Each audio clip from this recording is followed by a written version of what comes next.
Montasso, il y a à peu près 100 000 voyageurs qui circulent tous les jours sur ce réseau. 32 lignes qui quadrillent toutes les régions de France, mais qui perdent de l'argent.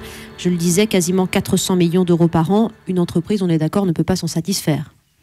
Il est évident que le modèle économique de la SNCF est aujourd'hui un modèle qui est dépassé. La SNCF, depuis des années, a tout misé exclusivement sur le développement du TGV. Elle n'a pas entretenu les lignes secondaires, elle n'a pas entretenu le matériel. Je ne parle même pas de la banlieue parisienne, où il a fallu que ce soit la région qui vienne au secours de la SNCF.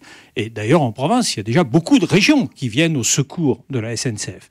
Donc ce modèle, il était, dès le départ, dénoncé par les écolos en disant « on va dans le mur avec un modèle comme ça ». Parce que le TGV ne peut pas être rentable à lui seul. C'est un équilibre entre le TGV et le reste du réseau qui doit être recherché.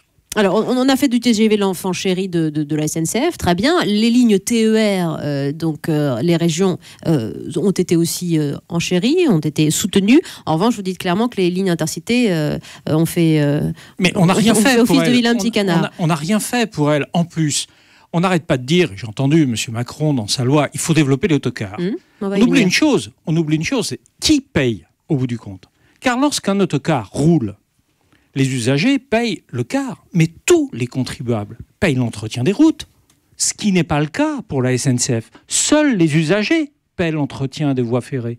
Et donc on a une distorsion d'égalité entre ceux qui vont payer pour tout le monde pour l'usage du car. Les quelques-uns qui prendront le car seront financés par tous, vous, moi, tous les auditeurs.